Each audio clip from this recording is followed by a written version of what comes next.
you agree? Question number 8, the Honourable Phil Goff. Mr Speaker, my question is to the Minister of Defence.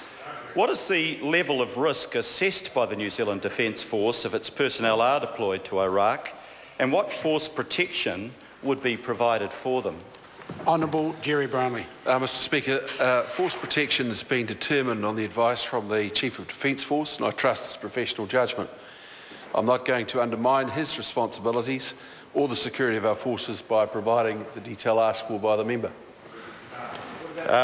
Supplementary question, Mr Speaker. Supplementary question, the Honourable Phil Goff. When the Australian government is prepared to say that it believes the risk of deploying trainers is high, why is the Minister of Defence and the National Government denying that important information to New Zealanders? Order. Honourable Jerry Brownlee. Mr Speaker, I don't think it's in the interests of the public or the personnel that we are deploying for these matters to be discussed.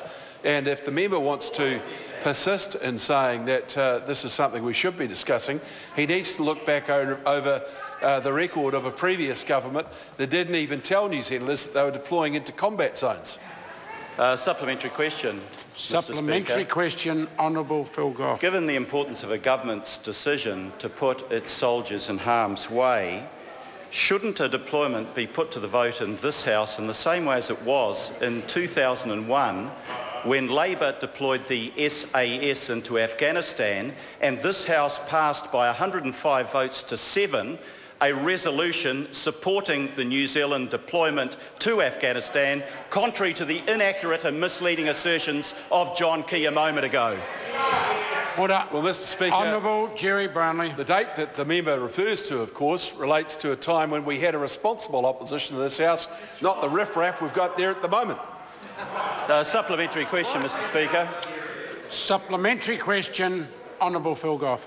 Why are we sending New Zealand troops into a high-risk environment when the training outcomes are expected to be low because New Zealand trainers cannot make a difference to the deeply entrenched corruption, the incompetent leadership, the sectarianism and the low morale of the Iraqi army?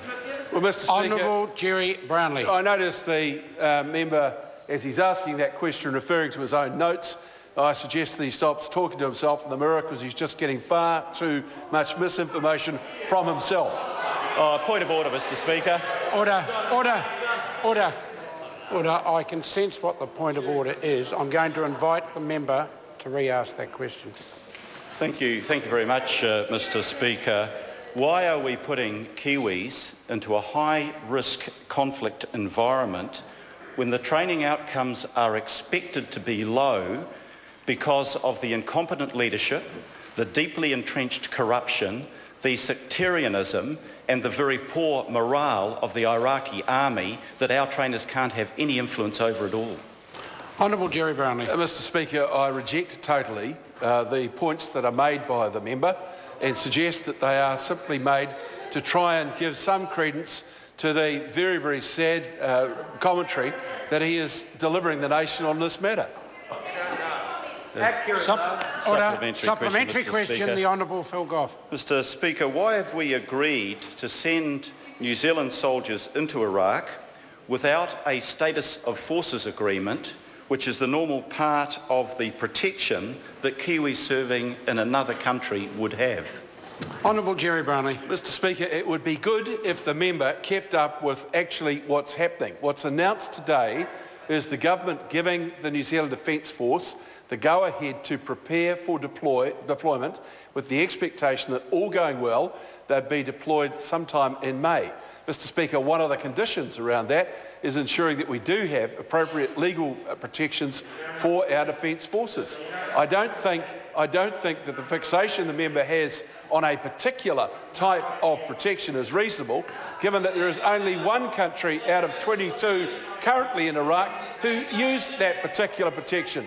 And I just think, Mr Speaker, it's wrong for the left to come in here and insist that unless there is this specific type of protection available, then everything is wrong. It works for 22 other countries, Mr Speaker. We'll negotiate something that will give our men and women in the mission the protection they need. Supplementary, Mr. Speaker. Supplementary question, the Honourable Phil Goff. Is Lieutenant General Tim Keating, the Chief of Defence Force, correct in asserting that of the 143 New Zealand Defence Force personnel that we are putting in harm's way, only 16 of those are specialist trainings? Only 16 of 143 being put in harm's way. Honourable Jerry Brownlee. Well, Mr. Speaker, let me just reject the concept that we are deliberately putting troops in harm's way. Every precaution is being taken to ensure that they are as safe as possible in difficult circumstances. The Chief of Defence Force has advised us that if we were to send a group as many as 16 who are specialist trainers, then they would need other supports. And we have not been stinting in allowing him to put together a mission that has all those supports in it. And it is ridiculous for the member to start making a big deal about force protection at the start of his question and then start getting outraged because we've got force protection that he thinks is too much. What is it, Mr. Goff? Are we protecting him or not? Order. Order. Order, Mr. Speaker. Point of order, the Honourable Phil From Goff. that very long answer, was the answer actually yes? Order. Order. The member can go back and look at his answer. Order. Order. The member can go back and look at his question. He'll see that the question was certainly addressed. May not have been to the member's satisfaction, but it was addressed. Order. Question number 9. Melissa Lee.